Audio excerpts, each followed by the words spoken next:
निर्विकारी बने वस्त अंबर किए, राग को त्याग कर तुम दिगंबर बने। वीतरागी गुरु वीतरागी प्रभु, हे आदिनाथ जिन हो समाधि मरण, आपको है नमन। हो समाधि मरण, आपको है नमन।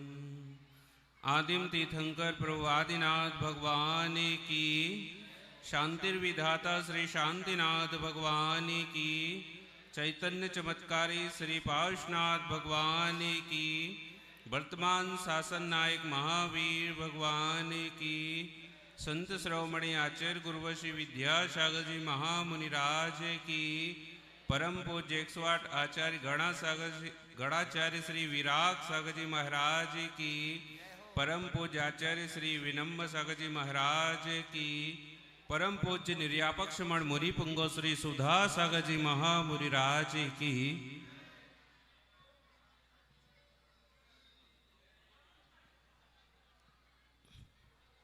एक बार पानी से पूछा, पानी रे पानी तेरा रंग कैसा। आप लोग अब थोड़ी सी देर के लिए चर्चाएं बंद कर देंगे तो ठीक रहेगा, वैसे ही समय कम ही मिला हुआ है, 10 मिनट का समय है। पानी से पूछा, पानी रे पानी तेरा रंग कैसा। पानी ने क्या कहा, जैसा मेरा संग वैसा मेरा रंग, जिसमें मिला दो उसके जैसे बन जाता हूं। सफेद में मिलाओ तो सफेद, और काले में मिलाओ तो काला हो जाता हूं। ऐसे ही जैसे पानी की स्थिति है, वैसे ही हम सबकी स्थिति है। हम जहां जाते हैं, जैसा परिवेश मिलता है, वैसे भाव बनना प्रारंभ हो जाते हैं। मंदिर में जाते हैं तो कुछ अलग भाव होते हैं, घर आते हैं तो कुछ अलग भाव होते हैं, दुकान जाते हैं तो कुछ अलग भाव होते हैं। जैसे जैसे संगति हमारी बनती जाती है, वैसे वैसे हमारे परिणाम बदलते जाते हैं। संस्कृत में भी सूक्ति आती है, सत्संगति किम न करोति पुंसाम।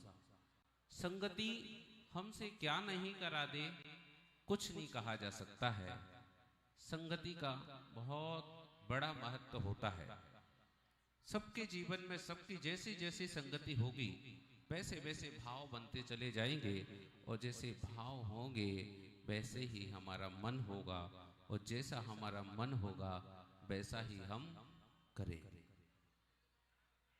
क्योंकि बिना भाव के कुछ नहीं होता है। जैन धर्म द्रव्य सह भाव प्रधान है। द्रव्य की आवश्यकता तो है, लेकिन भाव की सबसे पहले आवश्यकता है। यदि भाव अच्छे हैं, विचार अच्छे हैं, तो सब कुछ अच्छा हो सकता है। यदि भाव और विचार अच्छे नहीं है, तो कुछ भी अच्छा होने की संभावना बन ही नहीं सकती है। यदि हमें राग रंग मिल जाता है तो हम जल्दी से उसमें मस्त हो जाते हैं, है ना। अभी देखो भक्ति हो रही थी, आरती वैसे ऐसी होती नहीं है जैसे कर रहे थे, लेकिन अगर बीच में टोक दो तो बड़ा गड़बड़ हो जाए, ऐसी होती नहीं है ना। तो सब राग रंग यदि हमें जहां मिलता है वहां हम जल्दी से सेट हो जाते हैं, और जहां धर्म की चर्चा आती है, धर्म की क्रिया आती है, तो वहां बड़ी समस्या हो जाती है। देखो अभी धर्म की चर्चा हुई तो सबने खिसक लिया बाहर, यदि फिर से यदि भक्ति चालू कर दो सब दौड़ के आ जाएंगे। राग रंग जहां मिले वह सब दौड़ लगाते हैं। क्यों, ऐसा क्यों है? कुछ तो कारण है। ऐसा इसलिए है क्योंकि पूर्व के जन्म जन्म के संस्कार ऐसे ही बने हुए हैं। इन राग रंग में रहते रहते ही हम इन गतियों में भटक रहे हैं।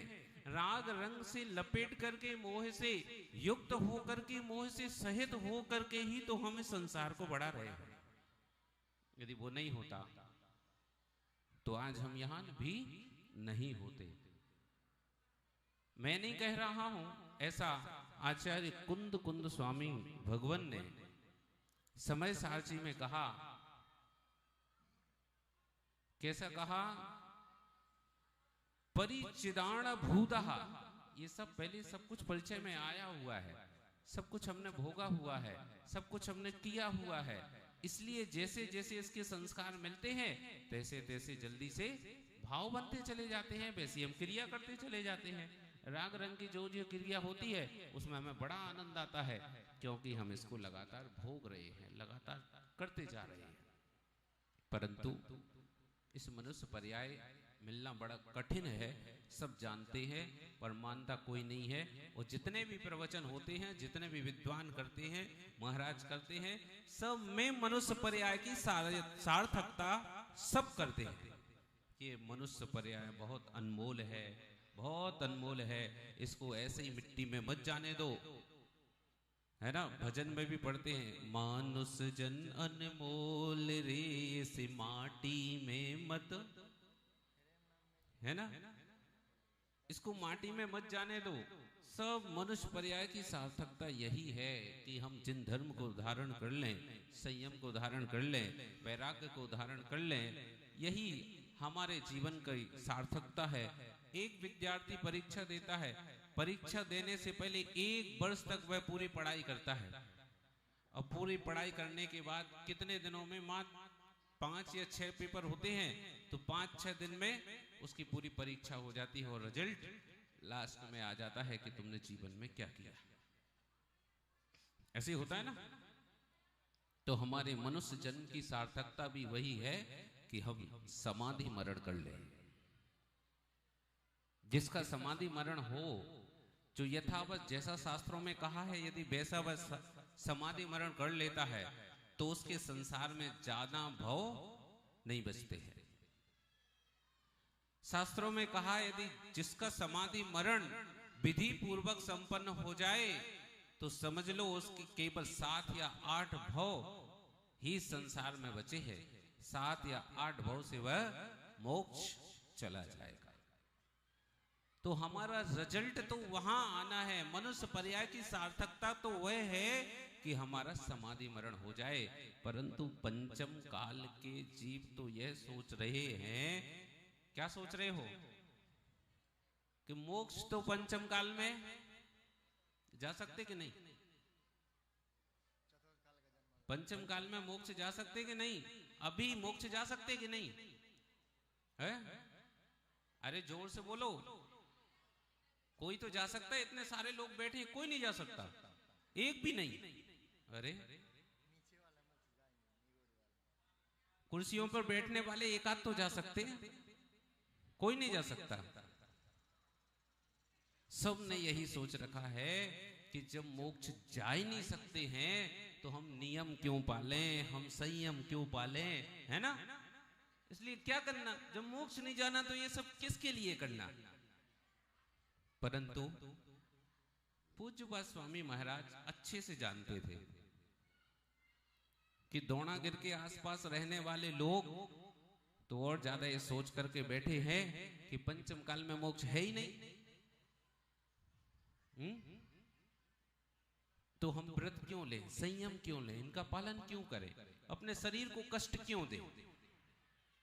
इसलिए उन्होंने कहा, वरम व्रतई पदम दैवम न व्रतैवत नारकम छाया तपस्तयोर्भेदः प्रतिपालयतोर्महान्। 2 मित्र हैं। कितने मित्र हैं? 2 मित्र हैं। छाया तपस्तयोर्महान्, एक तो छाया में बैठ करके अपने मित्र के आने का इंतजार कर रहा है कि जब मित्र आएगा तो हम उसके साथ चले जाएंगे, और एक धूप में खड़े होकर के इंतजार कर रहा है कि जब मित्र आएगा तो जाएंगे। जो धूप में खड़ा हुआ है वो बड़ा तकलीफ में है, पसीना पसीना हो रहा है, गर्मी लग रही है, कष्ट को सहन करना पड़ रहा है।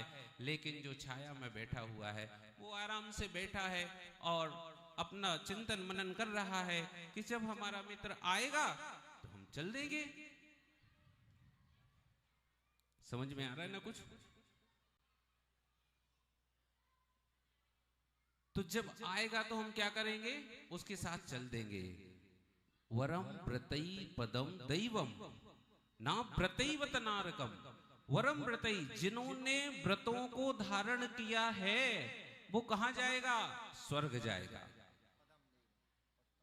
और जिन्होंने अव्रतों को धारण किया है, जिनने व्रत को धारण नहीं किया, जो ये सोच करके बैठे थे कि पंचम काल में मोक्ष है नहीं, इसलिए हम संयम क्यों धारण करें, हम संयम से क्यों रहें, हम नियम का पालन क्यों करें, हम व्रतों का पालन क्यों करें, क्या होना इससे? ना व्रतैवत नारकम। कहां जाना पड़ेगा? नरकों में जाना पड़ेगा, सागरों की आयु भोगना पड़ेगी। और क्या पता, जो नरक में जाएगा तो पाप का पाप ही करेगा, तो पाप करेगा तो और कर्म का बंध होगा तो और फिर नरकों में पड़ा रहेगा। और जो स्वर्ग में जीव गया है वह स्वर्ग में जीव जाकर के सुख भोगेगा। सब चाहते हैं सुख मिल जाए, भगवान सुख मिल जाए, दुख ना आए, है ना? और भगवान के पास जाते सब मांगते हैं सुख मिल जाए, सुख मिल जाए। लेकिन कैसे मिलेगा? जब हम व्रतों को धारण करेंगे। तो हम जब स्वर्ग जाएंगे तो वहां की आयु को सुखपूर्वक भोगेंगे। जैसे वो छाया में खड़ा हुआ, जो उसका मित्र का इंतजार कर रहा था, वो स्वर्ग गया, स्वर्ग के समान है, वहां की आयु को भोगेगा और मरण करके फिर मनुष्य गति में आएगा। मनुष्य गति में आकर के फिर शायद चतुर्थ काल में उसका जन्म हो जाए और चतुर्थ काल में साक्षात केवली भगवान का पादमूल मिल जाए। और केवली भगवान का पादमूल मिल गया तो उसका उद्धार हो जाएगा। इसलिए ये विचार हमें किंचित मात्र भी नहीं करना है कि पंचम काल में मोक्ष नहीं है, इसलिए हमें संयम धारण नहीं करना है। ठीक है, समझे कि नहीं? कह दो कहां पंडित जी फुर्सत, हमारी बातें तो हो जाएं पहले। बहुत सारी महिलाएं दिख रही हैं, आपस में बिल्कुल अच्छे से उनकी चर्चाएं चल रही हैं, क्योंकि मेला है ना, बहुत समय बाद मिली है। अब दोबारा कब पंच कल्याण होगा और कब यहां बैठेंगी, कब बातें करने मिलेंगी। तो इसलिए ये पंचम काल की कहानी सोच करके हम ऐसा ना करें कि हम अपने इस मनुष्य पर्याय को निरर्थक ही जाने दें। इसके लिए सार्थकता हम अपने जीवन में धारण करें, संयम को धारण करें, व्रतों को धारण करें, व्रतों का पालन करें। वरना जहां से हमारी यात्रा अभी चालू हुई है, यहाँ तक पहुंची है, कौन कौन सी गति में हमें भटकना पड़ा। छह डाला के अंदर बहुत सारी चर्चाएं हैं, दुखों की सबने पढ़ी हैं। सब विद्वानों की नगरी है बुंदेलखंड, वैसे ही विद्वानों की नगरी कहा जाता है। सब विद्वान है, सब घर घर में पंडित हैं। तो सारे दुखों की कथा सब जगह भरी पड़ी है। इसलिए हम दुखों की चर्चा उनको पढ़ करके, उनको समझ करके और अपनी इस मनुष्य पर्याय की सार्थकता को समझते हुए और अपने इस जीवन को उस मार्ग पर ले जाएं जिस मार्ग से हमारा उद्धार हो जाए और इस मनुष्य पर्याय मिलने की सार्थकता को हम प्राप्त कर पाए, मोक्ष गति को प्राप्त कर पाए, मोक्ष मार्ग की ओर अग्रसर हो पाए। वरना ये जीवन माटी की तरह निर्मूल हो जाएगा। इसलिए हमें ये विचार करना है अपने जीवन में कि हमें किस ओर और कहां जाना है।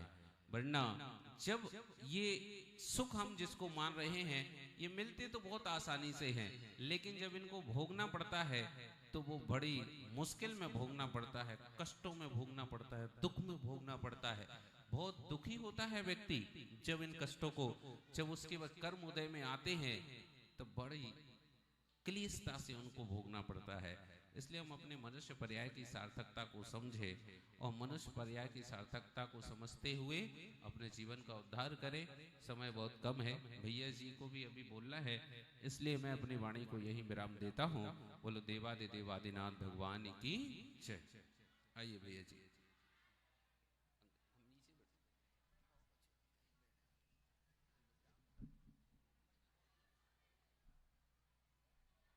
सभी लोग हाथ जोड़ लें, सिद्ध परमात्मा को नमस्कार करेंगे। जो भी जिन वाणी को सुनना चाहते हैं, जो बाहर यत्र तत्र विचरण कर रहे हैं, उन महानुभावों से निवेदन है कि धर्म सभा में उपस्थित हो जाएं, क्योंकि आज तक जितने भी त्रियंच पशु पक्षियों का कल्याण हुआ है तो भगवान की वाणी को सुनने से हुआ है। ओम नमः सिद्धिभ्यः, ओम नमः सिद्धिभ्यः, ओम नमः सिद्धिभ्यः।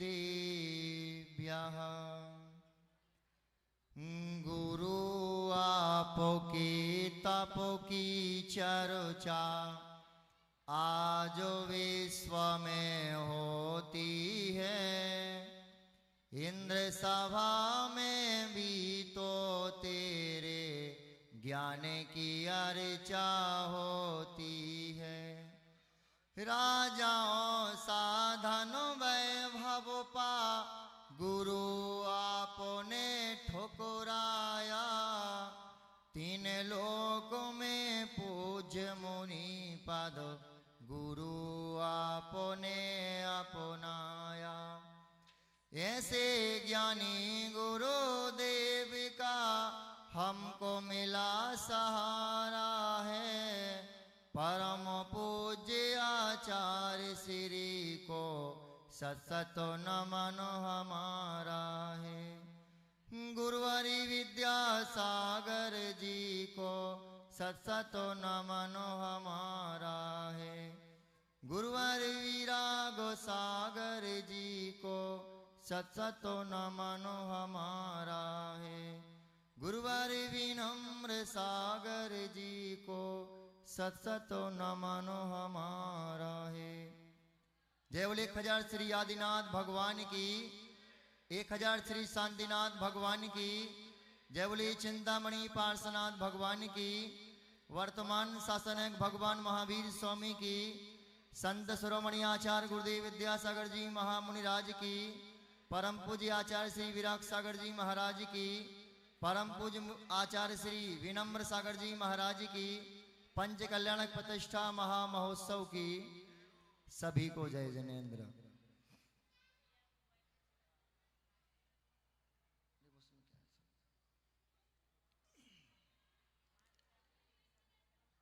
इस संसार में, इस जगत में, चाहे नारी के जीव हो, चाहे मनुष्य हो, चाहे त्रयंच गति के पशु पक्षी और चाहे देव गति के देवतागण हो, इन चारों गति के जीवों ने 3 कारणों से इस धरती पर जन्म लिया है। कितने कारणों से? 3 कारणों से। उसमें पहला कारण है बंधुओं कि हम संसारी जीवों ने कर्मों का फल भोगने के लिए जन्म लिया इस धरती के ऊपर। आज हमारा सौभाग्य है कि हम महावीर भगवान के शासन में जन्मे हैं और आचार्य भगवंतों के शासन में जन्मे हैं। दुनिया में ऐसे भी लोग हैं बंधुओं जो आज सड़कों पर जाकर के शराब पी करके पड़े होंगे और होटलों पर जाकर के भोजन कर रहे होंगे, पर द्रोणगिरी के क्षेत्रवासियों का, आसपास के श्रावक श्राविकाओं का इतना महान सौभाग्य कि बुंदेलखंड के प्रथमाचार्य आचार्य विराग सागर गुरुदेव के सत्संग के सानिध्य में ये पंच कल्याण प्रतिष्ठा कराने का सौभाग्य मिल गया। देखो, ताली बजाओ तो जोर से बजाओ, कंडा से मत थापियो। सुन रहे के सो रहे? निश्चित है जो धर्म सभा में ताली बजाता है उसको भविष्य में कभी घर घर जाके नहीं बजानी पड़ती। पहला कारण, कर्मों का फल भोगने के लिए। दुनिया में ऐसे भी लोग हैं जिनके पास आंखें नहीं हैं, वो देव शास्त्र गुरु के दर्शन नहीं कर पाएंगे। दुनिया में ऐसे भी लोग हैं बंधु जिनके हाथ तो हैं पर हाथ से लूले हैं, वो भगवान का अभिषेक नहीं कर सकते, आचार्य भगवंतों को दान नहीं दे सकते। दुनिया में ऐसे भी लोग हैं जिनके पास पैर तो हैं पर पैर से लंगड़े हैं, वो संवेद शिखर, चंपापुर, पावापुर, गिरनार आदि सिद्ध क्षेत्रों की वंदना नहीं कर पाएंगे। पर आज तो हमारा इतना सौभाग्य है कि सिद्ध क्षेत्र जहां से 8.5 करोड़ मुनि राजों ने निर्वाण को प्राप्त किया है, उस निर्वाण के दर्शन करने का, वंदन करने का और यात्रा करने का सौभाग्य मिल रहा। ये हम सब पुण्यशाली हैं, हम सब लोग पुण्य का फल भोग रहे हैं। किसका? पुण्य का फल। और दूसरा कारण बंधुओं, कर्म का बंद करने के लिए जन्म हुआ है। किसके लिए? कर्म का बंद करने के लिए आए थे, सिद्ध क्षेत्र की वंदना करने के लिए, आचार्य भगवंतों के दर्शन करने के लिए, उनको आहार दान देने के लिए, जिनवाणी को सुनने के लिए आए थे। पर बाहर का जो रंग देखा उसमें फंस गए और रंग गए रंग में। लोग कहते हैं भैया जी जब जिनवाणी सुनते हैं तो नींद क्यों आती है? हमने कहा सुनो, सुनाने वाले में दम हो तो वो सो नहीं सकत कबो। हमने कहा हमारी सभा में कोई सोता नहीं है और सो जाए तो उठ नहीं सकता। कुछ लोगों को घर में जाके समझ में आएगा। दूसरा कारण है बंधुओं, कर्मों का बंद करने के लिए जन्म हुआ है हमारा। हमने जैन कुल में जन्म लिया, देव शास्त्र गुरु की शरण मिली है, 24 तीर्थंकरों की शरण मिली। भगवान ने कहा रोज दर्शन करना, लोग कहते हमारे पास वक्त नहीं है। भगवान ने कहा पानी छान करके पीना है, हमारे पास टाइम नहीं है पानी छानने का। भगवान ने कहा रात्रि में भोजन नहीं करना, बोले हमारे पास वो भी वक्त नहीं है। पाठशाला में पढ़ाया जाता है, महावीर कह गए सभी से जैनी वह कहलाएगा, दिन में भोजन छान के पानी नित्य जिनालय जाएगा। ये जिनेंद्र भगवान ने कहा, कौन कौन मानता है? आप लोगों से एक प्रश्न करता हूं कि होशियार और समझदार में क्या अंतर है? कोई बता सकता है? जब हमने गढ़ाकोटा नगर में पाठशाला के 3 साल के बच्चे से पूछा कि होशियार समझदार में क्या अंतर है, उसने कहा भैया जी जो होशियार होता है वो समझदार नहीं होता और जो समझदार होता है वो होशियार नहीं होता। हमने कहा उत्तर तो सही पर हमें समझ में नहीं आया। बोले भैया जी आप ही समझा दो। हमने कहा सुनो, जो देव शास्त्र गुरु को मानता है और माता पिता को मानता वो होशियार है, और जो देव शास्त्र गुरु की आज्ञा को मानता है और माता पिता की आज्ञा को मानता वो समझदार है। बताओ द्रोणगिरी के श्रावक श्राविकाओं, आपको होशियार बनना कि समझदार बनना? क्योंकि होशियार तो अनादिकाल से हैं और आज तक भी बने रहे हैं। अपन को कोर की को समझना है। किसको? कोर की को। क्योंकि देव शास्त्र गुरु को तो दुनिया मानती है कि हमारे भगवान हैं, ये हमारा गुरु है, हमारी जिनवाणी है, ये हमारे माता पिता हैं। माता पिता को मानना अलग बात है और माता पिता की आज्ञा मानना अलग बात है। देव शास्त्र गुरु को मानना अलग बात है और देव शास्त्र गुरु की आज्ञा मानना अलग बात है। इसलिए बंधुओं, जो देव शास्त्र गुरु को और माता पिता को मानता वो होशियार है, और जो देव शास्त्र गुरु की और माता पिता की आज्ञा को मानता वो समझदार है। क्या है? समझदार। हम यहाँ होशियार बनकर आए हैं, अब हमें होशियार नहीं समझदार बन के जाना है। क्या बन के जाना? समझदार। दूसरा प्रश्न, अभी 3 कारण चल रहे उनको ध्यान में रखना। कर्मों का फल भोगने के लिए, कर्मों का बंद करने के लिए। उसके बीच में एक प्रश्न करता हूं, धन लक्ष्मी बड़ी है कि ज्ञान लक्ष्मी बड़ी है? ज्ञान लक्ष्मी बड़ी है, सभी बोलेंगे। जब एक बार धन लक्ष्मी में और ज्ञान लक्ष्मी सरस्वती में झगड़ा हो गया, बोले कौन बड़ा? सरस्वती कहती कि मैं बड़ी हूं, धन लक्ष्मी कहती कि मैं बड़ी हूं। तो पहले सरस्वती ने धन लक्ष्मी से पूछा कि आप बताओ आप कैसे बड़ी हो? बोले सुनो, पैसा फेंको तमाशा देखो, मेरे इशारे पे दुनिया नाचती है। किसने कहा? धन लक्ष्मी ने कहा मेरे इशारे पे दुनिया नाचती है। बहन भलो ने भैया और सबसे बड़ो रुपया, इसलिए दुनिया में हम सबसे बड़े हैं। फिर जब धन लक्ष्मी ने ज्ञान की लक्ष्मी सरस्वती से पूछा कि आप बताओ आप कैसे बड़ी? बोले सुनो धन लक्ष्मी, तेरे इशारे पर दुनिया नाचती है और मेरे इशारे पर तू नाचती है, इसलिए मैं बड़ी हूं तू छोटी है। सुन रहे हैं आप लोग? ज्ञान समान नान जगत में सुख को कारण, यह परमामृत जन्म जरा मृत्यु रोग निवारण। आचार्य भगवंतों के पास, गुरुजनों के पास पहनने के लिए कपड़े नहीं है, रहने के लिए मकान नहीं है, रोटी बनाने के लिए बीबी नहीं है, देखने के लिए टीवी नहीं है। सुन रहे आप लोग? मुनिवर तरुण सागर महाराज जी हमारे गृहस्थ अवस्था के बड़े पिताजी हैं। वो कहा करते थे कि इन लोगों को शास्त्र की भाषा समझ में नहीं आती, इनको तो जिस जनरेशन में जी रहा उस भाषा में समझाओ। उन्होंने कहा दिगंबर मुनि की क्या महिमा है, अच्छी बात लगे तो जोर से ताली बजाना।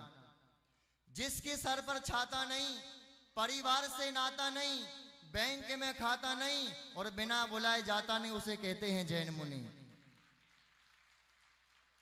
जिसके संग टीवी नहीं, जिसके संग बीबी नहीं, अमीरी और गरीबी नहीं और नाश्ते में जलेबी नहीं, उसको कहते हैं जैन मुनि। ये कहा करते थे हमारे मुनि तरुण सागर जी। दुनिया का असर नहीं, किसी बात का डर नहीं और जिससे अच्छा कोई सुपर नहीं, उसको कहते हैं जैन मुनि। 3 कारणों में से हम 2 बता चुके हैं। कर्मों का फल भोगने के लिए हमारा जन्म हुआ, कर्म का बंध करने के लिए जन्म हुआ। ध्यान से सुनना बंधुओं, कर्मों का बंध इस आत्मा ने अनादिकाल से किया है और कर्म का फल भी अनादिकाल से आज तक भोगते आ रहे हैं। हमारे पंडित विद्वान सभी लोग ध्यान से सुने। हमारे जीवन ने, हमारी आत्मा ने कभी जीवन में चिंतन और विचार नहीं किया कि हमें कर्मों का नाश करना है। क्या करना है? कर्मों का नाश। कभी भी इस संसारी आत्मा ने चारित्र को ग्रहण नहीं किया, संयम को ग्रहण नहीं किया और कर्म काटने की कोई भी महिमा नहीं गाई, ना अपने जीवन में कोई चिंतन विचार के इसलिए संसार में भटक रहे। जब भी हमारी और तुम्हारी आत्मा का कल्याण होगा बंधुओं, तो किससे होगा? जिन मुद्रा से होगा। नबी सिद्धंति बत्त धरो जिन शासने होई ते थैरो, नग्गो ही मुख मग्गो शेषयाओ मग्या सव्वे। आचार्य कुंद कुंद स्वामी कहते हैं, जिन शासन में तीर्थंकर की आत्मा भी क्यों ना हो, यदि वस्त्र होगा तो वो कभी आत्मा की सिद्धि को प्राप्त नहीं कर सकती। नग्नता ही मोक्ष मार्ग है, जिस बिना नहीं जन राज सीजे तुम लो जग कीच में, एक घड़ी मत बिसरो करुण त्याओ जग मुख बीच में। सिंह के मुंह में गया हुआ मृग और सर्प के मुंह में गया हुआ मेंढक कभी जीवित नहीं बचा है। तुम्हारी भी जिंदगी इस पंचम काल रूपी सर्प ने और सिंह ने 50 वर्ष 80 वर्ष खाली है बंधुओं। कुछ दिन बच गए कोरोना में, पता है तुम लोग, राम नाम सत्य हो जा तो बहुत पुण्य है आप लोगों का। और एक अंतिम उपदेश है, मात्र आपसे हम 5 मिनट लेंगे। बहुत बड़ी बात जीवन में, रुक्मणी ने श्री कृष्ण से कहा कि आप अपनी बांसुरी से इतना प्रेम क्यों करते हो? जब आप सोते हो तो सिराइने रख करके सोते हो, जब चलते हो तो कमर में रख करके चलते हो और अपने होठों पर रख करके बजाते हो। मुझ में क्या कमी है? मुझसे इतना प्रेम क्यों नहीं करते आप? तो श्री कृष्ण ने कहा कि बांसुरी में 3 गुण हुआ करते हैं। कितने? 3 गुण। वो महिलाओं में नहीं होते। ध्यान से सुनना आप लोग। पहला गुण ये है, बांसुरी कभी बिना बुलाए बोलती नहीं है और महिलाएं बिना बुलाए बोलती हैं। कितना समझाओ, बुंदेलखंडी में कहते हैं उनको नहीं आए समझ में। हमने कहा सुनो, पहले की महिलाएं सिर में लगाती थी फीता। पहले की महिलाएं सिर में लगाती थी फीता, तो घर घर में होती थी सीता। क्या होती थी? सीता। और आज की महिलाएं सिर में लगा रही बक्कल, से घुटनों में चली गई अक्कल।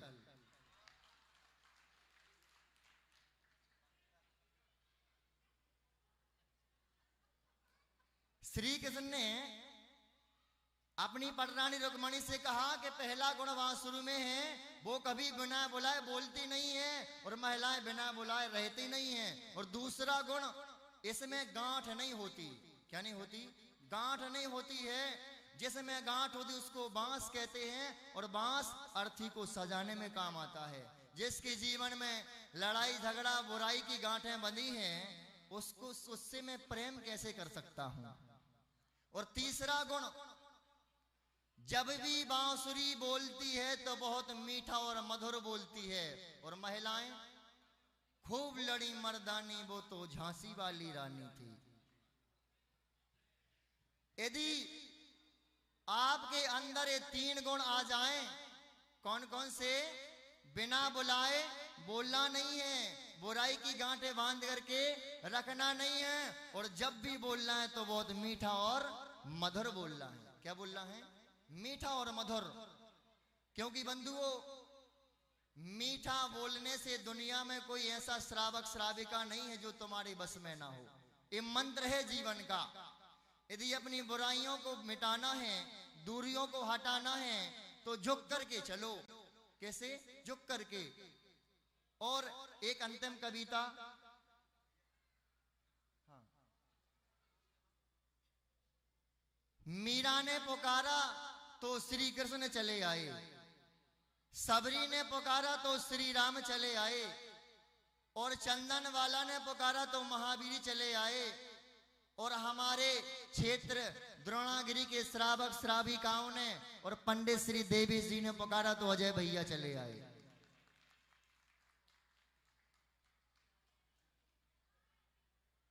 महेंद्र भाई सही कह रहे क्या नहीं?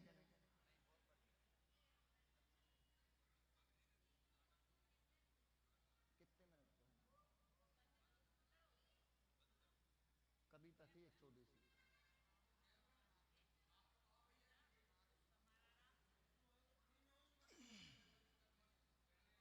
कि आए नहीं कांधों पे ना कांधों पे जाएंगे, अपना जनाजा हमें यहाँ खुद ही उठाएंगे। कि कांधों पे हमने कर लिया अब तक बहुत सफर, कि कांधों पे हमने कर लिया अब तक बहुत सफर, कांधों की ये परंपरा कब तक निभाएंगे, कांधों की ये परंपरा कब तक निभाएंगे। और कि सब चाहते हैं जिंदगी में रौब दाब हो, रौब दाब यानी शानो शौकत, हमारा ही वर्चस्व रहे, हमारा ही नाम रहे, दूसरा नहीं आना चाहिए इधर। जैसी इनके अंदर भावना आती, ध्यान से सुनो। कि सब चाहते हैं जिंदगी में रौब दाब हो, कि सब चाहते हैं जिंदगी में रौब दाब हो, जीते जो अर्थ में यहाँ अर्थी पे जाएंगे, जीते जो अर्थ में यहाँ अर्थी पे जाएंगे। दीदी जी,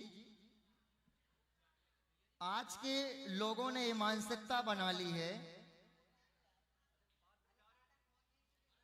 कि जिनके पास लाखों की, करोड़ों की, अरबों की संपत्ति, वो दुनिया में सबसे बड़ा है। ये आपकी बहुत बड़ी गलतफहमी बंधुओं। जिसकी जीवन में सम्मान बहुमान, जिसकी इज्जत जिस दिन चली जाती बंधु, वो जीते जी मर चुका है, उसकी कोई कीमत नहीं है। लोग पैसे से आंकते हैं लोगों के लिए। जीवित वही है जिसका संसार में बहुमान, सम्मान, इज्जत है, वो दुनिया में जीवित है। और जिसकी इज्जत, बहुमान, सम्मान जिस दिन चला गया, वो जीते जी मुर्दा हो चुका है, उसकी कोई कीमत नहीं है। देख लेना, जिस नोट में भारत की सील नहीं लगी होती वो नकली माना जाता है, और जिसके अंदर भी ब्रह्मचर्य, संयम और चारित्र की सील नहीं है, वो श्रावक श्राविका भी नकली है। सुन रहे आप लोग? जीवन में सबसे बड़ा श्रृंगार यदि हमारा है तो वो ब्रह्मचर्य है। लोग कहते हैं कि भगवान नहीं देख रहा, माता पिता नहीं देख रहे हैं, दुनिया नहीं देख रहे, पड़ोसी भी नहीं देख रहे, ना घर ना परिवार। अरे आपका कर्म देख रहा है। क्या देख रहा है? कर्म। और जब ये भावना भाई श्रावक ने, भक्त ने भगवान के सामने कि तुझको ही पान सह रहा जाहिद यहाँ सितम। ये सर्दी गर्मी भूख प्यास ये मान अपमान के घूंट भगवान आपको पाने के लिए, कि तुझको ही पान सह रहा जाहिद यहाँ सितम। तेरा ही बीज हूं मैं उगा कर तो देखिए, तेरा ही बीज हूं मैं उगा कर तो देखिए। जब ये भक्त की पुकार भगवान ने सुनी तो भगवान ने भक्त से कहा कि आंखों में नहीं दिल में भी आकर तो देखिए। आज तक हमने भगवान को आंखों से देखा है, हृदय से नहीं देखा।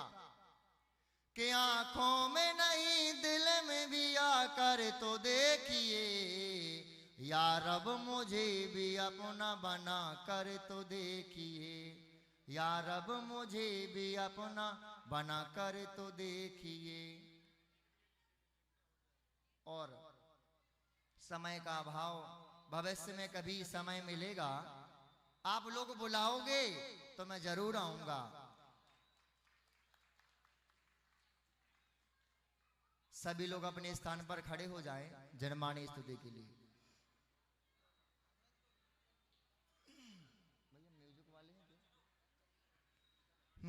बड़ी भाग से माँ जिनो वाणी कि हमको ये शरण मिली, जब से आपको पाया लगता मेरी अखियाँ ये खुली। बोलो बड़े भाग से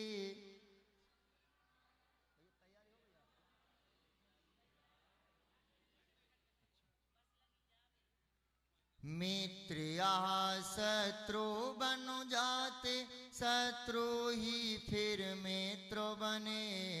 पिता पुत्र भाई बन जाते, माँ बहना रुसताओं बने।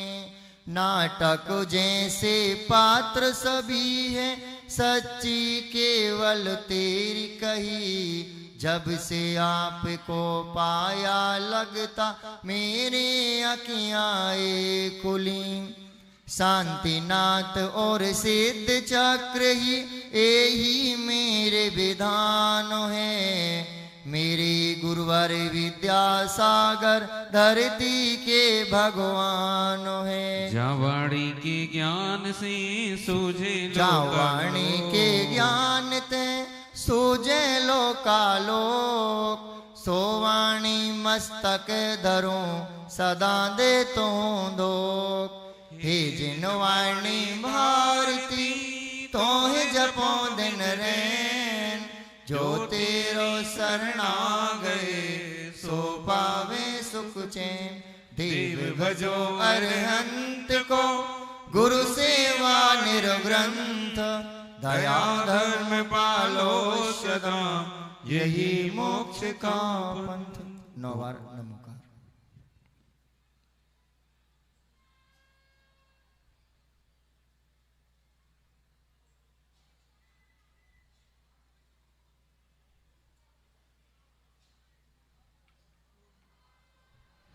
द्वादशं जनवाणी माता की जय। इलेक्ट्रीशियन पंडाल की लाइट ऑफ करेंगे। इलेक्ट्रीशियन पंडाल की लाइट ऑफ करें। हाँ लाइट ऑफ रखें। और आइए अब आप सभी को एक बहुचर्चित नृत्य नाटिका की ओर अग्रसर कर रहा हूं, जहां पर आप देखेंगे सत्ता की चाहे नहीं भरत बाहुबली।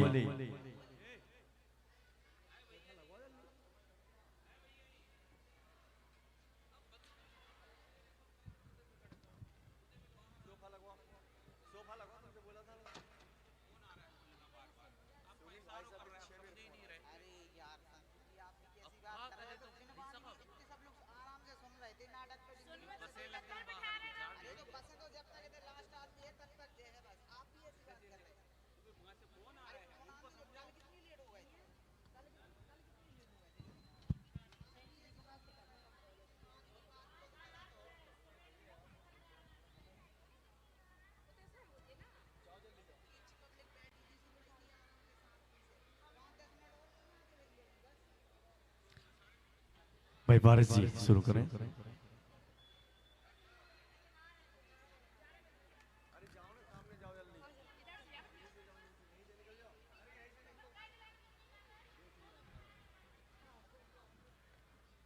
भारत जी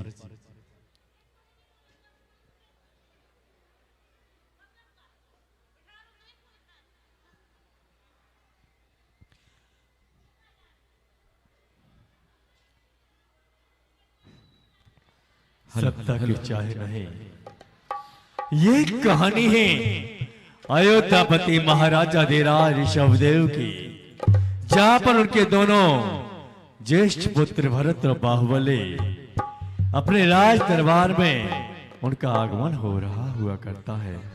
सुनो कहानी, सुनो भाई सुनो कहानी, सुनो कहानी, सुनो भाई सुनो कहानी।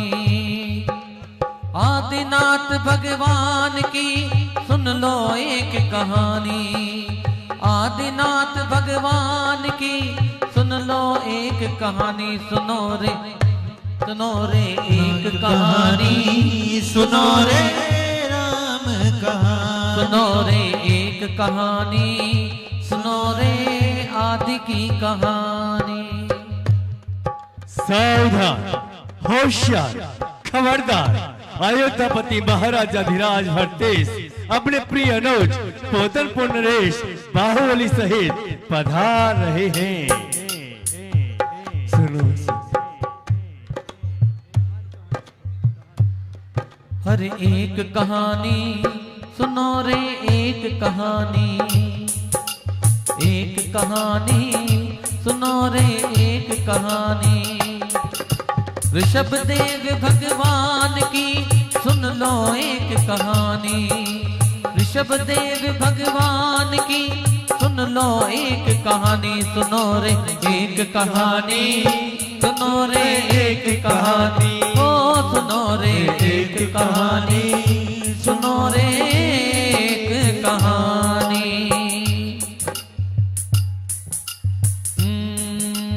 एक कहानी, सुनो भाई एक कहानी, एक कहानी, सुनो भाई एक कहानी। और अयोध्यापति महाराजा धीराज हरतेश अपने पोतनपुर नरेश बाहुबली सहित अपने आसन की ओर अग्रसर हो रहे हैं।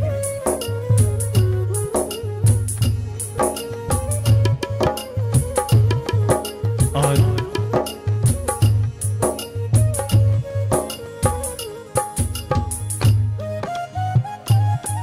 जहां पर अयोध्यापति महाराजा धीराज हरतेश के दरबार में अप्सरा नृत्यांगना नृत्य के लिए आतुर हो रही है।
नित्यांगना के नृत्य को देखते हुए आनंद विभोर हुए और महाराजा धीराज पोदन पुण्य बाहुबली सहित नित्यांगना को पुरस्कृत कर रहे हैं। वाह, हम आपके नृत्य से अति प्रसन्न हुए। आपको भेंट स्वरूप उपहार प्रदान करते हैं। और उधर महाराजा धीराज पोदन पुण्य बाहुबली मन ही मन विचार कर रहे हैं।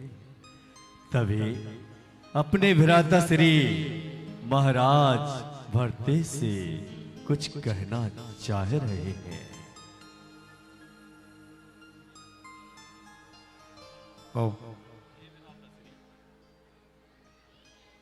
हे भ्राता श्री, आप प्रिय अनुज, कहिए क्या कहना चाहते हैं।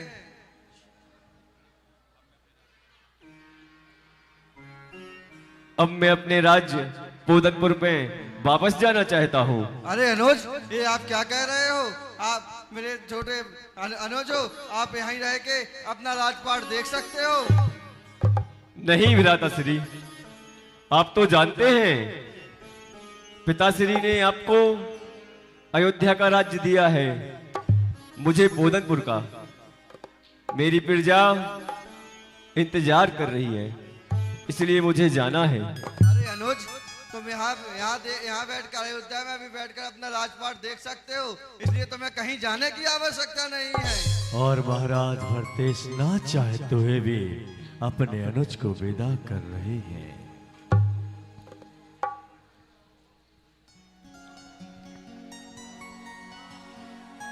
अभी ना जाओ छोड़ कर के दिल अभी भरा नहीं।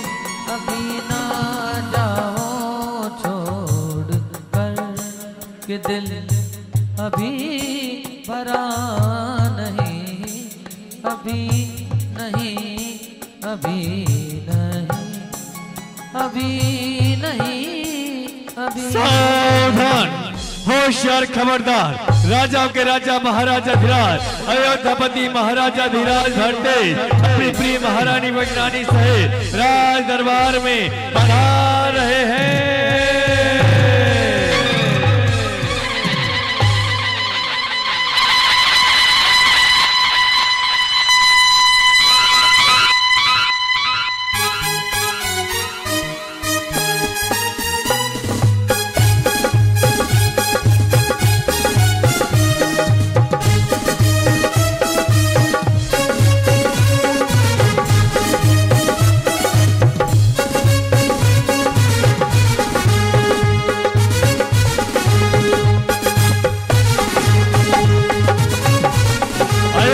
महाराज भरतेश की जय हो।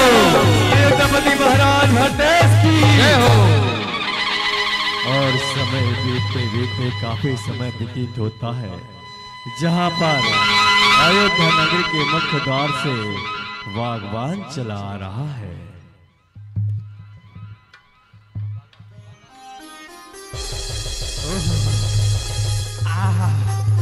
आज तो बड़ा ही शुभ दिन लगता है। ओ मेरा नाम है चमेला, ओ मैं हूँ माली अलविया। चला आया मैं बड़ी दूर से, चला आया हूँ मैं बड़ी दूर से। ओ मेरा नाम है चमेला, मैं हूँ माली अलबेला। आया हूँ अकेला बड़ी दूर से। ओ चला आया हूँ मैं बड़ी दूर से। हाँ, आज तो बड़ी भीड़ लग रही है महाराज के दरबार में। अवश्य कोई विशेष बात होगी। महाराज की जय हो, राजा जी की जय हो। क्या संदेश लेके आए हो महाराज? संदेशा तो महाराज मुझे भी समझ में नहीं आ रहा है कि मैं किन शब्दों में आपको बोलूं। महाराज आप तो जानते हैं कि मैं आपके वन का माली हूँ। आज प्रातः काल की बेला में प्रतिदिन की भांति जब मैं अपने उद्यान में पहुंचा तो महाराज वहां पर मैंने एक आश्चर्य देखा। क्या आश्चर्य देखा आपने? महाराज एक ऐसा आश्चर्य जो न कभी हुआ है और शायद कभी होगा भी नहीं। अतिशी के मुझे सुनाओ। हाँ हाँ महाराज, सुनाता हूँ। महाराज, मैंने उद्यान में जाकर देखा कि चारों ऋतुओं के फल फूल एक साथ खिल उठे हैं। अरे, जिन फल फूलों को अपने मौसम के हिसाब से आना चाहिए, किंतु आज वह फल फूल एक साथ खिल उठे। इसका मतलब क्या हुआ? महाराज, जब मैंने विचार विमर्श किया तो मुझे तो बस एक ही बात पता चली है महाराज। क्या आती सी के बताओ। महाराज, समाचार इस प्रकार से है कि आपके पिता महामुनि आदिनाथ भगवान को केवल ज्ञान की प्राप्ति हो चुकी है। और महाराजा धीराज भरतेश अपने आसन से खड़े होते हुए 7 कदम आगे परुक्ष बढ़ते हुए साष्टांग प्रणाम करते हैं, वंदना करते हैं। महाराज, मैं अपने उद्यान से कुछ फल लेके आया था, यदि आपकी आज्ञा तो प्रजा में बांट दूं। बिल्कुल बांट दीजिए। हाँ। अवश्य बांटिए। ठीक है महाराज। का फल है। ये लो प्रजावासियों, ये लो, आराम से रखना। हाँ, एक आप भी ले लो। दे दूं? अच्छा, आपको दे दूं? ये लो। महाराज, बड़ी अच्छी प्रजा है आपकी, हमेशा लेने का काम करती, देने का कुछ नहीं। जी महाराज। मैं आपके सुखद समाचार से अति खुश हुआ, इसलिए मैं आपको भेंट स्वरूप उपहार देना चाहता हूँ। लाओ महाराज, जल्दी करो, वैसे भी आजकल हाथों में खुजली बहुत ज्यादा हो रही है। लाओ महाराज। और ग्रहण कीजिए। महाराज की जय हो, महाराज की जय हो। अच्छा महाराज, मुझे आज्ञा दीजिए। महाराज की जय हो, महाराज की जय हो, महाराज की जय हो। महाराज की जय हो, महाराज धीराज की जय हो। महाराज, आज बहुत ही शुभ समाचार आपके लिए प्राप्त हुआ है, जहाँ आपके पिता श्री महामुनि आदि प्रभु को केवल ज्ञान की उत्पत्ति हुई है। महाराज, राजा जी की जय हो, राजा जी की जय हो, राजा जी की जय हो, राजा जी की जय, और राजा जी की जय हो, महाराजा जी की जय हो, राजा जी की जय हो, महाराजा जी की जय हो, और राजा जी की जय हो, महाराजा जी की जय हो, राजा और राजा और राजा राजा राजा, महाराजा जी की जय हो, और राजा जी की जय हो, राजा जी की, राजा जी जय हो। आइए दास, क्या खबर लेके आए हो? महाराज, बड़ी प्रसन्नता की बात है महाराज। बताइए, अति आवश्यक बताइए। हाँ हाँ महाराज, क्यों नहीं, बड़ी खुशी की बात है महाराज। ऐसी खुशी लेकर आया हूँ महाराज कि प्रजाजन अपना स्थान छोड़कर भक्ति करने का मन करेगा महाराज। अरे बताइए, ऐसा क्या सुखद समाचार लेके आए हो? बताइए महाराज। अभी अभी दासी के माध्यम से शुभ समाचार आया है कि आपकी पटरानी ने सुंदर से पुत्र रतन को प्राप्त किया है। जय हो, जय हो, बधाई हो महाराज, बधाई हो। अरे बजे अयोध्या नगर में बधाई, क्या बात है? बजे अयोध्या नगर में बधाई, भरत घर पुत्र जन्मे, भरत घर पुत्र जन्मे, हाँ जन्मे। बजे अयोध्या नगर में बधाई, बजे अयोध्या नगर में बधाई, भरत घर पुत्र जन्मे, भरत घर पुत्र जन्मे, हाँ जन्मे। आप सभी सोच रहे होंगे, महाराज की महारानी तो यहाँ बैठी है, पुत्र किसके यहाँ जन्म हुआ? महाराज की एक नहीं 96,000 रानियां हैं, एक ना एक के तो पुत्र होते ही होगा। बधाई हो महाराज, बधाई हो महाराज। दास, आपके सुखद समाचार से बहुत ही अति प्रसन्न हुए। इस स्वरूप हम आपको एक भेंट देना चाहते हैं। शीशी आज्ञा महाराज। लीजिए, भेंट स्वीकार कीजिए। बिल्कुल महाराज, अवश्य, इसी के लिए तो सब कार्य हो रहा है।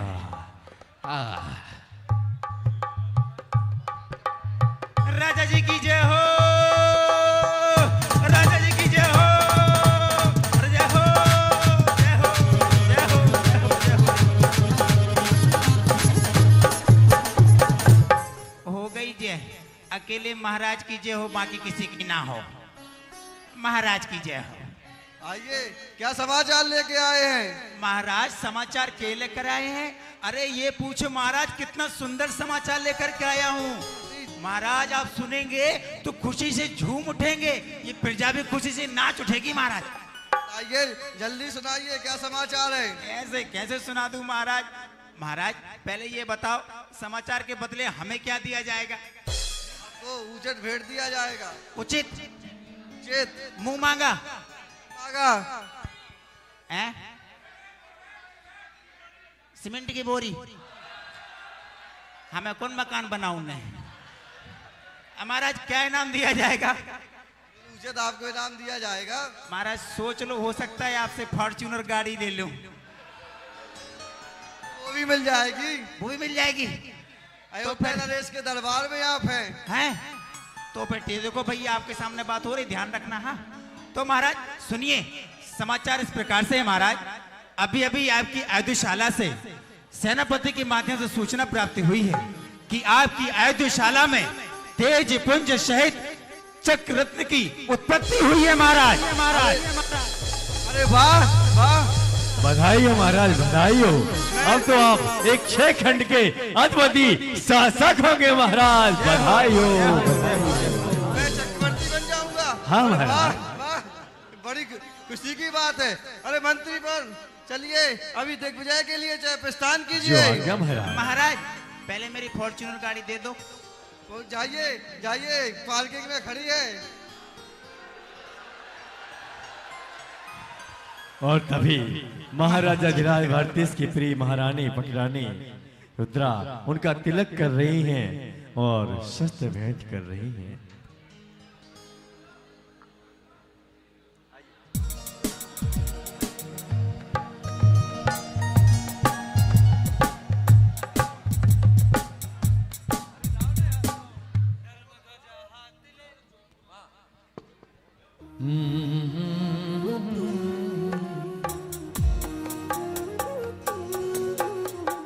चौक पुराओ तिलक लगाओ, आई ये शुभ की घड़ी।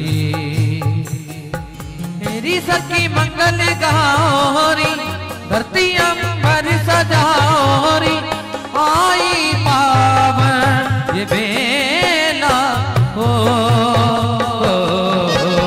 चौक पुराओ तिलक लगाओ, आई ये शुभ की घड़ी।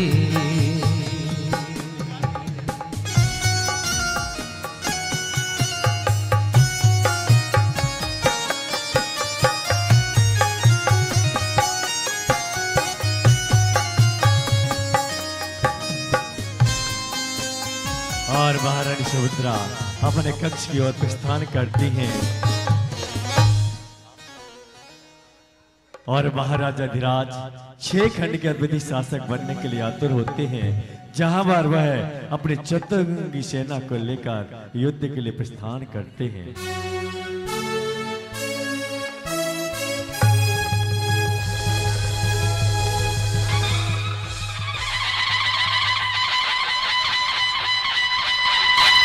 चक्र रत्न हाथ में, चक्र रत्न हाथ में, चक्र रत्न हाथ में, सेना लिए साथ में, भरत जी की सेना चली चली चली चली, भरत जी की सेना चली, भरत जी की सेना चली चली चली चली, भरत जी की सेना चली। जय जय आदिनाथ,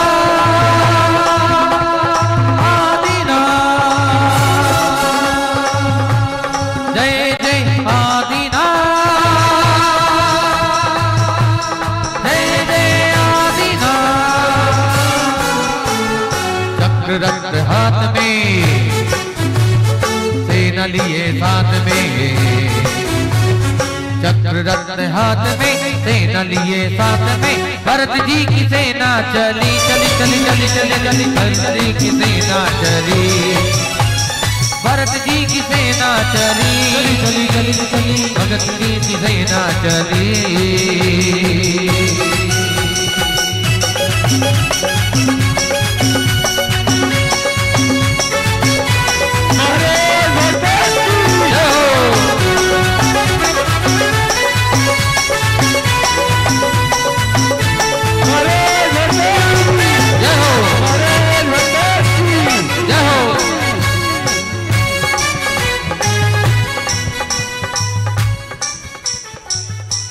मंत्री बल क्या कारण है? ये मेरा दिग्विजय चक्र क्यों रुक गया?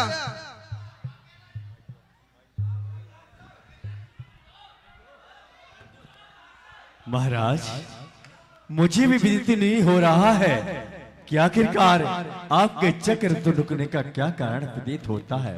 अगर आपकी आज्ञा हो तो मैं शीघ्र ही राजगुरु से विचार विमर्श करके आपके समक्ष उपस्थित होता हूँ। मंत्री वर, तत्काल प्रभाव से आप इस चक्र के रुकने का कारण पता कीजिए। जो आज्ञा महाराज। महाराजा अधिराज, राजगुरु के विचार विमर्शनार विदित हुआ है कि कोई ऐसा परस्पर निकटतम प्रतिद्वंदी रह गया है जिन्होंने आपकी अधीनता स्वीकार नहीं की है। महाराज, कौन है वो जिसने मेरी अधीनता का स्वीकार नहीं किया अभी तक? महाराज, हो या ना हो महाराज, वह और कोई नहीं, आपके अनुज पोदनपुर नरेश बाहुबली है। महाराज, तो क्या मुझे मेरे अनुज से युद्ध करना पड़ेगा? हाँ महाराज, समय कहता है कि जो परिस्थिति सामने आती है उससे रूबरू होना चाहिए। इसलिए महाराज, हो या ना हो, आपको अपने अनुज पोदनपुर नरेश बाहुबली से युद्ध करना पड़ेगा। मंत्री वर, पहले मेरे अनुज के पास मेरा संदेशा भेजो कि मुझे दिग्विजय चक्र प्राप्त हुआ है, और वो तो स्वीकार ही अपने बड़े भाई का यह देख के खुद ही वो स्वीकार कर जो लेगा। आज्ञा महाराज, मैं शीघ्र ही अपने विशिष्ट दूत को भेजकर पोदनपुर नरेश बाहुबली को समझाने का प्रयास करता हूं। आओ दूतराज। महाराजा अधिराज भरतेश को प्रणाम करो।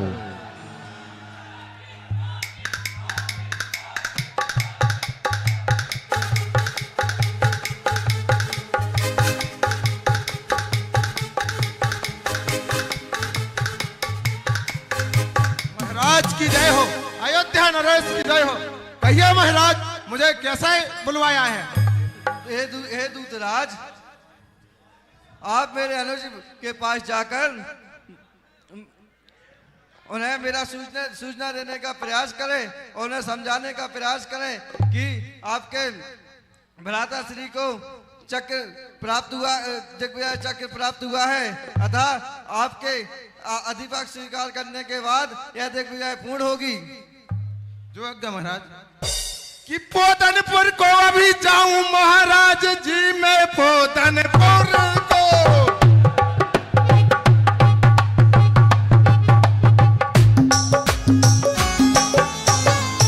पोदनपुर को अभी जाऊं महाराज, मैं सामरुदंड सारे में अपनाऊंगा। बाहुबली को लिवाकर चतुरता से मैं गणपति आपको उनसे करवाऊंगा।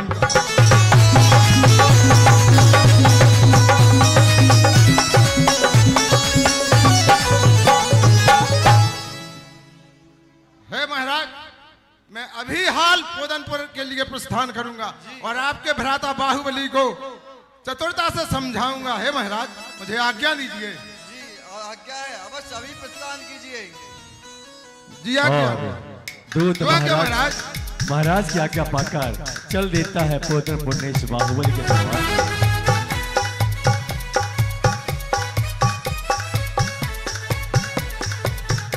सावधान, होशियार, खबरदार।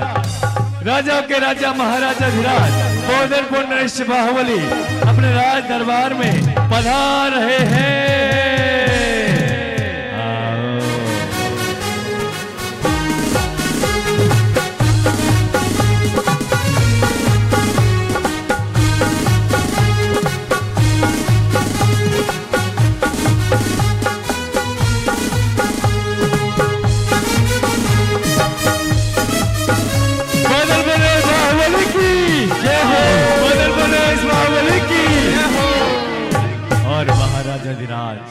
पोदनपुर नरेश बाहुबली के दरबार में पोदनपुर की अफसरा नित्यांगना नित्य के लिए आतुर हुआ करती है, चली आ रही है।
बंसी बज गई।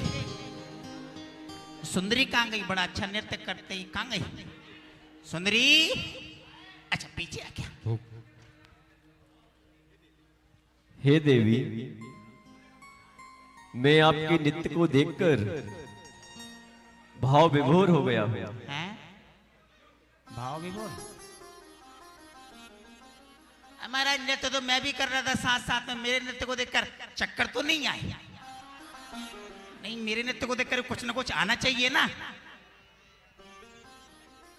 तुम्हें 9 लाख का हार प्रदान किया जाता है। हैं?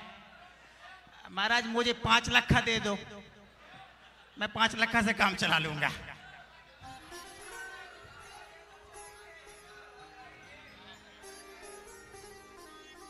ए इधर आ, इसको अपन आधा आधा कर लेंगे। सावधान, होशियार, खबरदार। राजाओं के राजा महाराजा धीराज पोदनपुर नरेश बाहुबली के राज दरबार में अयोध्या से आए हुए दूत का आगमन हो रहा है।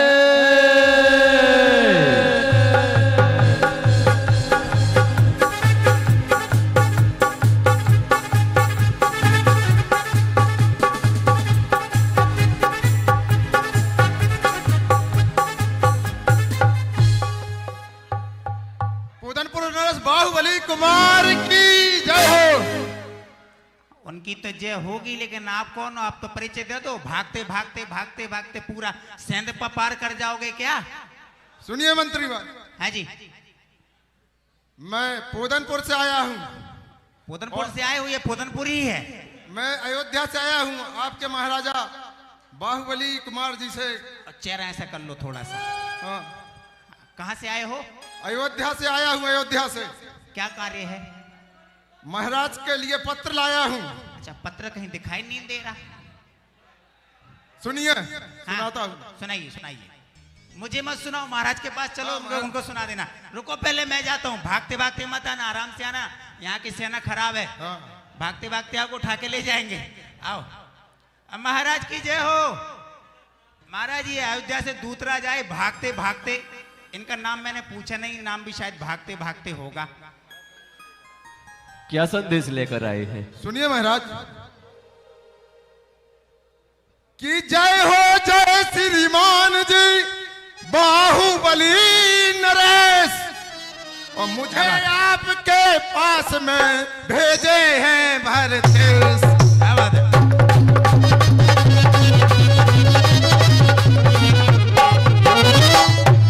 महाराज फिर से भाग गए। यहाँ को आ जाओ। अब हे महाराज, मेरी अर्ज सुनो जी। हे महाराज, मेरी एक अर्ज सुनो। पत्र लाया हूँ आप में, पढ़ लीजिए। ज्येष्ठ भ्राता ने बुलवाया है शीघ्र ही, आप चलने की तैयारी तो रद्द कीजिए।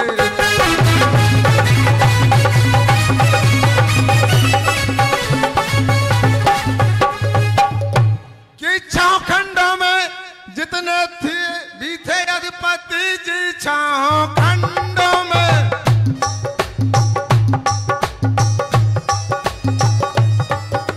जितने भी थे अधिपति, आपके भाई को वे झुकाते हैं सिर।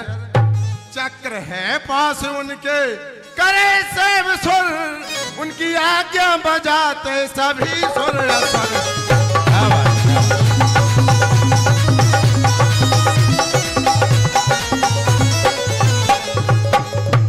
ज्येष्ठ भ्राता तुम्हारे नमन तुम करो जी। ज्येष्ठ भ्राता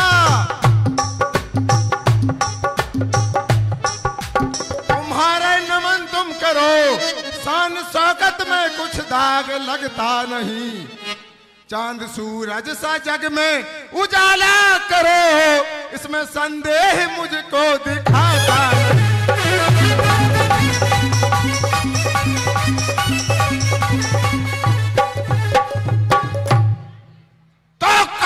खोलकर सुनिएगा, हम भी सच सच बतलाते हैं। ये चक्रवर्ती की आज्ञा है, सचखंड जिन्हें सुनाते हैं। जल्दी जाकर के नमन करो, नहीं रण के भुजे नगाड़े हैं, उनसे जय पाना खेल नहीं, अतएव तुम्हें समझाते महाराज समाचार हो गया आपका? कि माना मैंने तुम छत्री हो, खूं में भी कोई भेद नहीं, खूं में भी कोई भेद नहीं, पर यह भी साफ सत्य सुन लो, उनसे जय पाना खेल नहीं।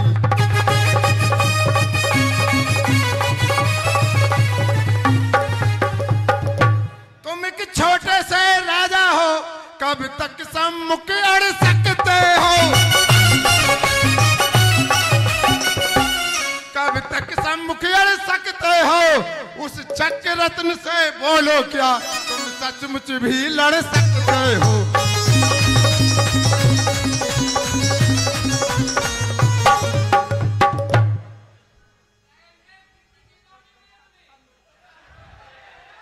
हे महाराज,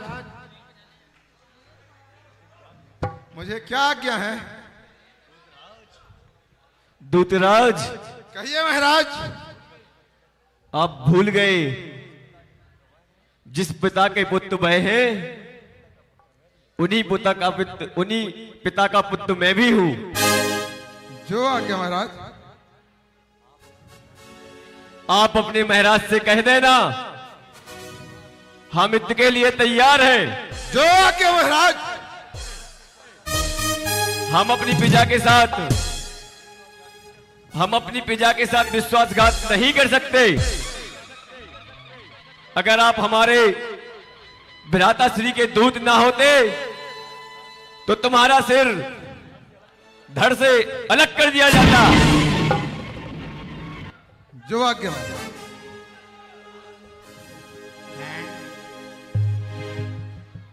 इन्होंने क्या समाचार दे दिया, मुझे समझ में नहीं आया। सेनापति जी। जी महाराज। हमारी सेना को तैयार किया जाए। जी महाराज। हम शीघ्र युद्ध के लिए प्रस्थान करेंगे। जैसी आज्ञा महाराज। अभी जाता हूँ। महाराजा धीराज बोधन पुनरेश बाहुबली की छोटी बहन उनका तिलक करती हैं।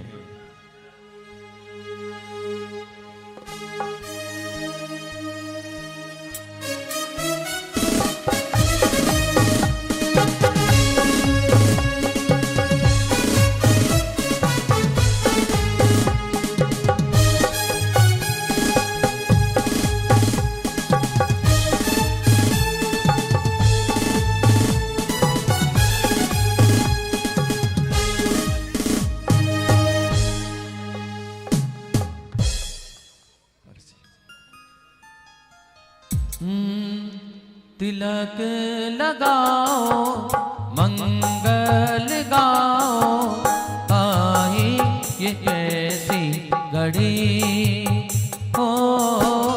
तिलक लगाओ मंगल गाओ, आई ये कैसी घड़ी।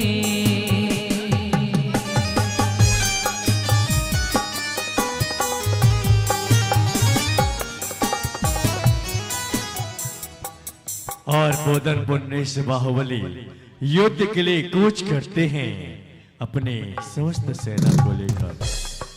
ओ धर्म ध्वजा हाथ में, सेना लिए साथ में। धर्म ध्वजा हाथ में, सेना लिए साथ में। बाहुबली की सेना चली, बाहुबली की सेना चली, बाहुबली की सेना चली, बाहुबली की सेना चली। महाराज बाहुबली की, महाराज बाहुबली की, महाराज बाहुबली की।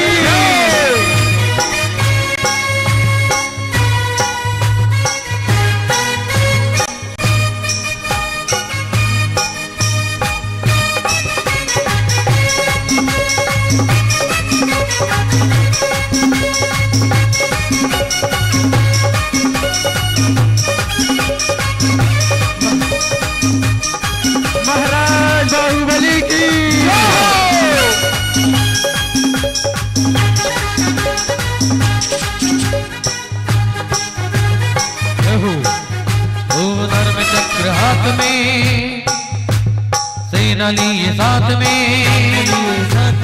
धर्म चक्र हाथ में सेना लिए साथ में भरत जी की सेना चली भरत जी की सेना चली भरत जी की सेना चली भरत जी की सेना चली।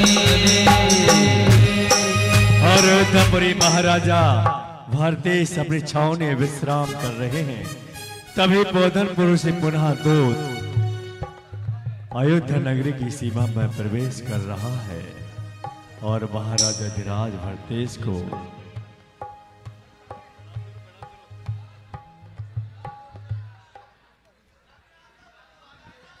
महाराज की जय हो। बोलिए दूतराज, मेरा संदेशा मेरे अनुज के पास आपने भेजा। सुनिए महाराज कि वहां न दाल गली न मेरी, वो स्वाभिमान कुछ रखते हैं वो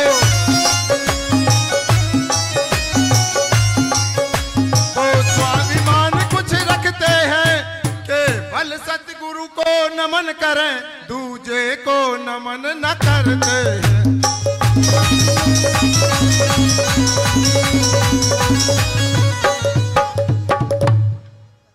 भाई चक्र रतन का दिखलाया तो भी न जरा घबराते हैं।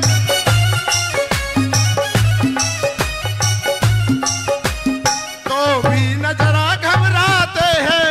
केवल सतगुरु को नमन करें, दूजे को नमन न करते हैं।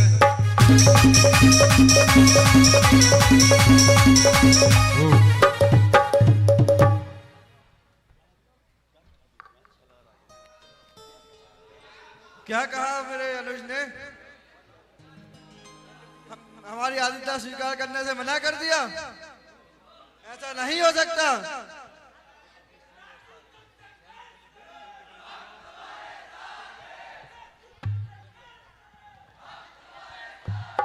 महाराज दूतराज के अनुसार तो ऐसे प्रतीत हो रहा है कि आपके अनुज ने आपकी आधीनता स्वीकार करने से मना कर दिया और यहाँ तक कि वो तो अपनी अक्षुणी सेना को लेकर युद्ध के लिए कूच कर चुके हैं। महाराज क्या बाहुबली की सेना निकल चुकी है और यह संदेश तुम अभी मुझे दे रहे हो? मंत्री, अभी से अपनी चतुर्वेदी सेना को तैयार करो। जो क्या महाराज? लड़ने के लिए प्रस्थान करेंगे। महाराज भारतेश की जय हो। आइए महाराज। धर्म चक्र हाथ में आइयो महाराज सेना लिए साथ में धर्म चक्र हाथ में सेना लिए साथ में भरत जी की सेना चली भरत जी की सेना चली भरत जी की सेना चली भरत जी की सेना चली।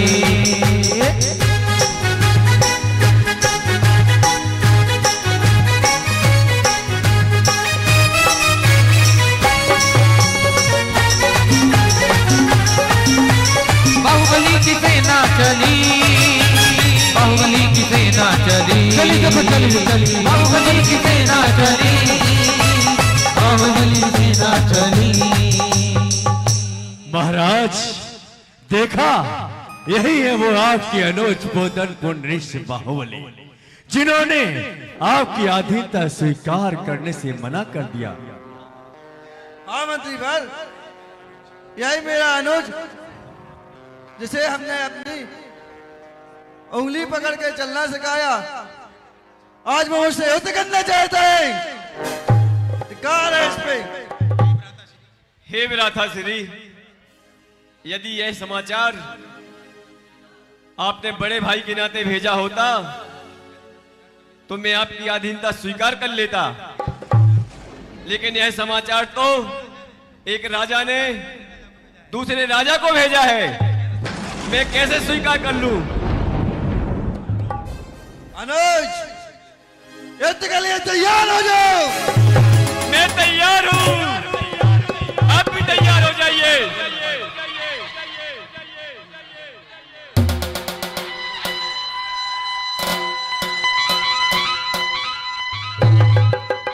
सुनिए महाराज कि 3 युद्ध दोनों करो कि बन जाए सब काम, और दृष्टि युद्ध जल युद्ध अरु होए मल्ल संग्राम।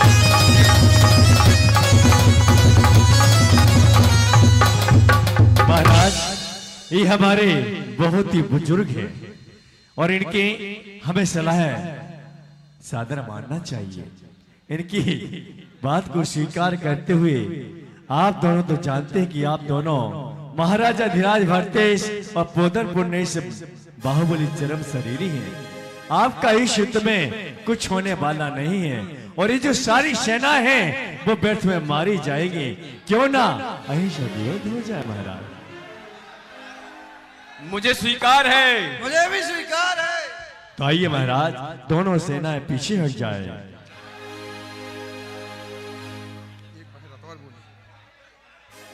सुनिए महाराज कि प्रथम युद्ध में पलक झपे वो विजयी माना जाएगा, वो विजयी माना जाएगा। और दोनों भाई यदि खुद लड़ ले तो वीरों के प्राण बच जाएंगे।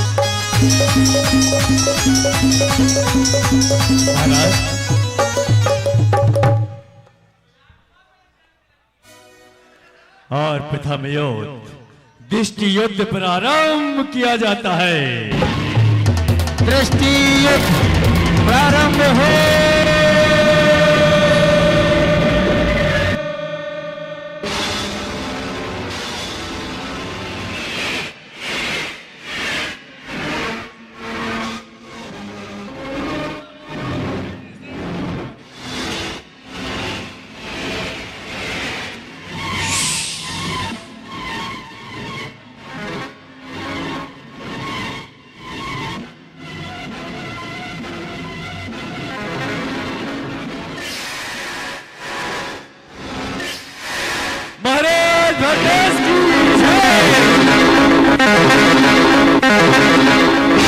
महाराज बाहुबली की जय हो।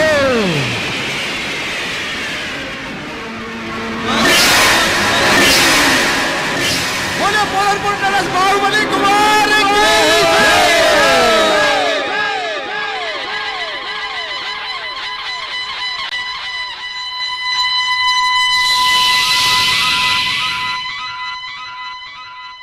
महाराज बाहुबली की जय हो। महाराज भरतेश की जय हो।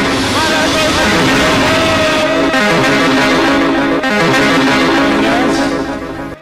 महाराज ये क्या महाराज आप प्रथम युद्ध हार गए। मैं एक युद्ध हार गया तो क्या हुआ? अब मेरे पास अभी 2 युद्ध और बाकी हैं। महाराज बधाई हो, आप पहले युद्ध में विजय घोषित हुए। बस महाराज 2 युद्ध और जीत जाओ फिर अपनी विजय घोषित। आइए महाराज। महाराज अगर आपकी आज्ञा हो तो द्वितीय युद्ध जल युद्ध प्रारंभ किया जाए। बिल्कुल मेरी आज्ञा है। और आज्ञा है। शुरू किया जाए। जल युद्ध प्रारंभ किया। सरोवर जल युद्ध प्रारंभ हो।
बाहुबली की जय हो। जय हो महाराजा बाहुबली की। महाराज महाराज ये क्या महाराज आप द्वितीय युद्ध भी हार गए। हट जाओ अंदर से। मैं 2 युद्ध हार गया तो क्या हुआ? मेरे पास अभी 30 युद्ध बाकी है, जो जिसमें मैं पूर्ण रूप से निपुण हूँ, वो मैं किसी हाल में नहीं हार सकता हूँ। हाँ महाराज, मल्लयुद्ध प्रारंभ किया जाए। इनको जल्दी भैया, इनको ले जाओ। महाराज मल्ल युद्ध है, अब आप तो अच्छे से निपुण हैं, फिर भी थोड़ी सी तैयारी कर लेते हैं। आइए महाराज, हाँ थोड़ा कसरत कर लेते हैं। आइए महाराज, थोड़ी सी कसरत करो। दम लगा के दम लगा के हैया दूध खाने हैया दूध पिलाई हैया दम लगा के हैया दम लगा के हैया काजू कतरी हैया काजू कतरी खा हैया 10, 20, 40, 80, 120। महाराज खड़े हो जाइए। ये हुई ना बात महाराज। महाराज अगर आपकी आज्ञा हो तो मल्लयुद्ध प्रारंभ किया जाए। आज्ञा है, अवश्य शुरू किया जाए। जय हो। मल्ल युद्ध प्रारंभ हो।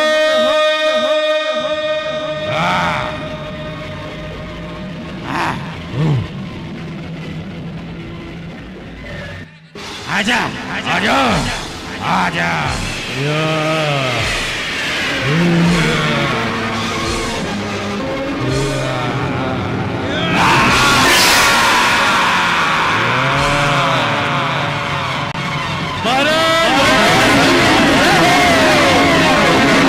महाराज बाहुबली की जय हो।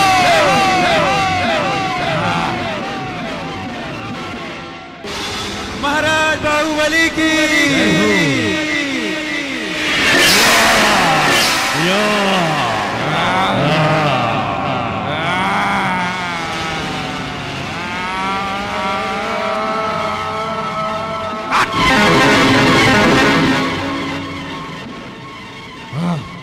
आज नहीं छोड़ूंगा तुझे।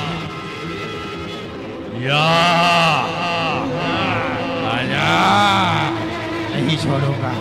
आज नहीं छोड़ूंगा तुझे।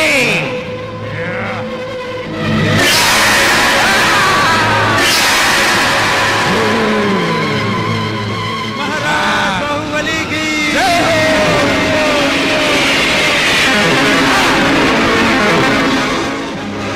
क्या हुआ? आया आजा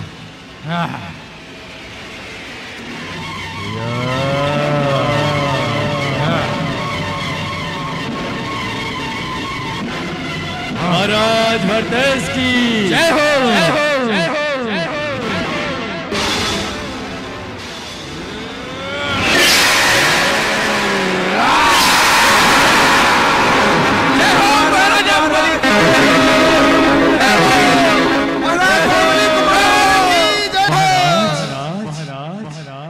क्या महाराज, आप तीनों युद्ध हार गए। हट जाओ यहाँ से। मैं तीनों युद्ध हार गया तो क्या हुआ? मेरे पास अभी 4 रत्न बाकी है। 4 रत्न बहस किया जाए।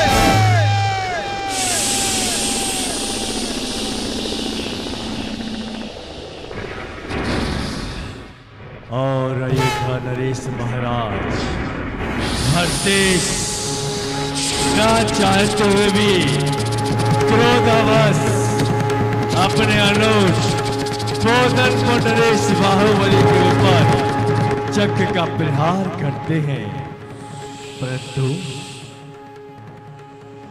चक्र की विशेषता हुआ करती है, चक्र रत्न की विशेषता हुआ करती है परस्पर सगे संबंधियों के ऊपर नहीं चलता है।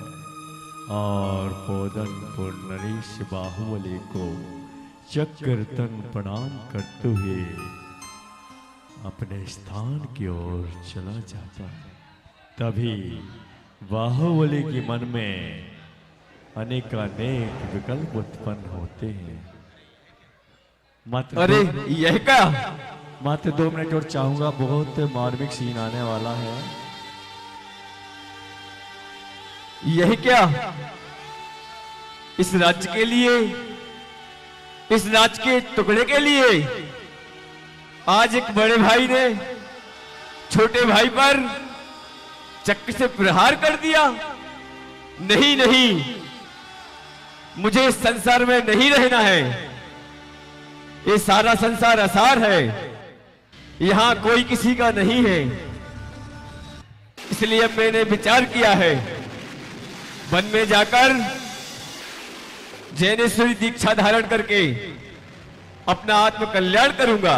और हे भ्राता श्री, ये राजपाट आप ले लीजिए, मुझे जाने दीजिए। अरे नहीं अनुज नहीं, ऐसा मत कहो। तुम मेरे छोटे अनुज हो, तुम कहीं नहीं जाओगे। नहीं भ्राता श्री, मुझे जाने दीजिए। और बाहुबली बैराग को धारण करने के लिए अग्रसर हो रहे हैं।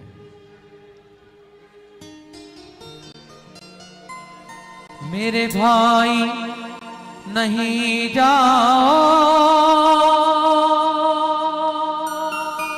मेरे भाई नहीं जाओ, मेरे भाई नहीं जाओ, मेरे भाई नहीं जाओ। सौगंध तुम्हें मेरी, मुझे इतना ना तड़ पाओ। मेरे भाई नहीं जाओ, मेरे भाई नहीं जाओ।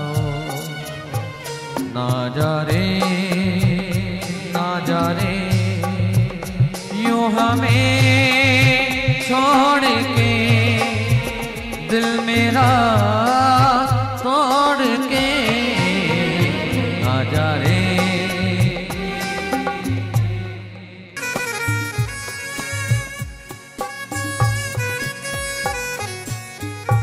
और पोदन पुण्येश बाहुबली वैराग को धारण करते हुए अपना आत्म कल्याण करते हैं, जहां पर सभी महाराजाधिराज यहाँ तक कि भरतेश चक्रवर्ती भी अपना शीश मुकुट पोदन पुण्येश बाहुबली के श्री चरणों में रख देते।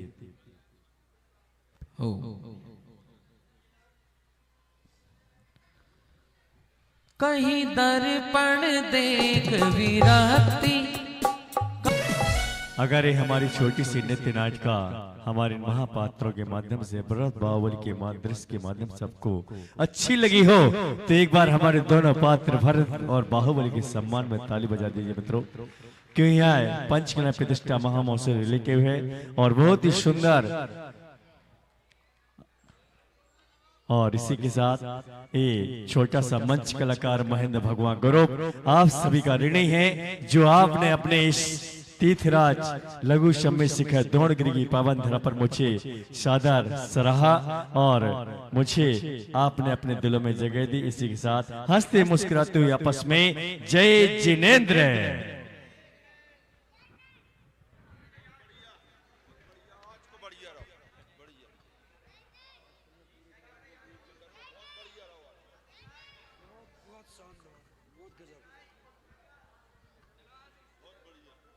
अंकित भाई का